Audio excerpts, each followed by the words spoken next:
To everyone.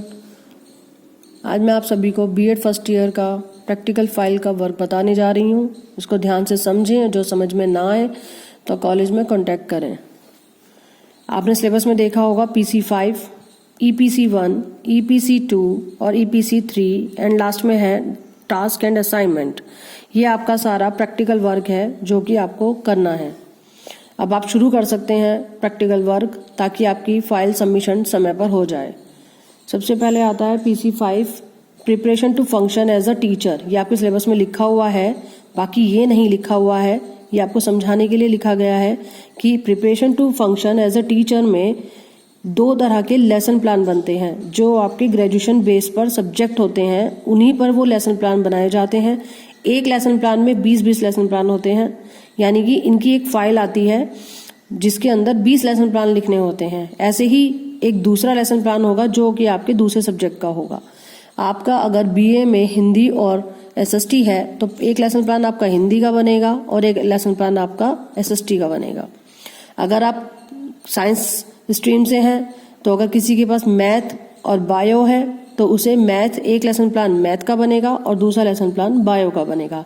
इसी तरह से कॉमर्स के बच्चे, अगर कोई कॉमर्स स्ट्रीम का है तो उसके पास अगर मैथ है तो ठीक है, मैथ का एक लेसन प्लान बनेगा, अदरवाइज दूसरा बनेगा कॉमर्स का। तो इस तरह से सब्जेक्ट चूज किए जाते हैं। अगर आप लोगों को फिर भी समझ में ना आए तो आप कॉलेज में कॉन्टेक्ट कर लें। सेकेंड आता है EPC1। EPC1 में आपका सिलेबस में लिखा हुआ है स्ट्रेंथनिंग लैंग्वेज प्रोफिशिएंसी। जी, स्ट्रेंथनिंग लैंग्वेज प्रोफिशिएंसी। इसके अंदर आपकी दो तरह की लैंग्वेज आती है जो कि आप जानते हैं। एक होती है हिंदी लैंग्वेज, एक होता है इंग्लिश लैंग्वेज। इन दोनों के अंदर दोनों ही ग्रामर आती है, हिंदी व्याकरण और इंग्लिश ग्रामर।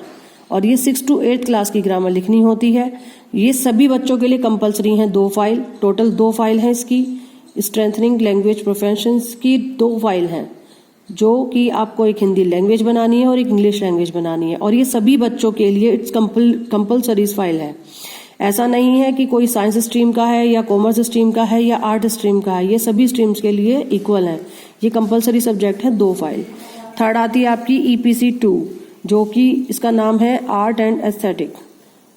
EPC2 इसके अंदर आपका आर्ट आता है, जिसके एस्थेटिक, जिसमें आपको सिलेबस में 15 आर्टिकल्स दिए गए हैं। जी, सिलेबस में है 15 आर्टिकल। आप उन 15 आर्टिकल में से किसी भी 5 आर्टिकल पर आपको वह फाइल बनानी है। इसके अंदर एक फाइल बनती है, टोटल एक फाइल। इस फाइल में आप उन 5 आर्टिकल के बारे में बनाएंगे और उसके बारे में लिखेंगे फाइल में, और उसकी एक पिक्चर क्लिक करके आप लेफ्ट हैंड पर पेस्ट करेंगे। अगर आपको कुछ समझ में नहीं आता है तो कॉलेज में कांटेक्ट करें। यानी कि EPC2 आर्ट एंड एस्थेटिक की एक फाइल बनेगी। नेक्स्ट आती है EPC3 reading and reflecting on text. Reading and reflecting on text, इसकी भी आप लोगों को एक फाइल बनानी है। जी, रीडिंग एंड रिफ्लेक्टिंग में आपको किन्हीं 10 बुकों का रिव्यू लिखना है। रिव्यू हिंदी में बोले तो इसको समीक्षा बोलते हैं।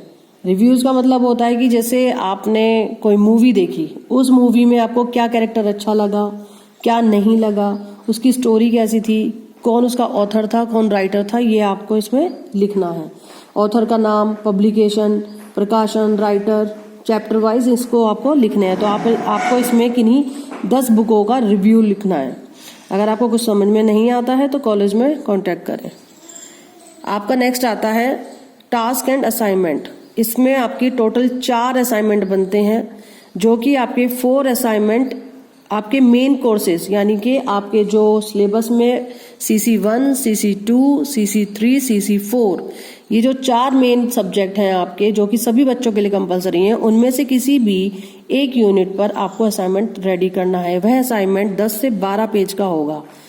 यानी कि आपकी 2 फाइल यहाँ पर हुई PC5 की, EPC की 2 फाइल, EPC1 की 2 फाइल, EPC2 की 1 फाइल, EPC3 की 1 फाइल और टास्क एंड असाइनमेंट की 4 फाइलें।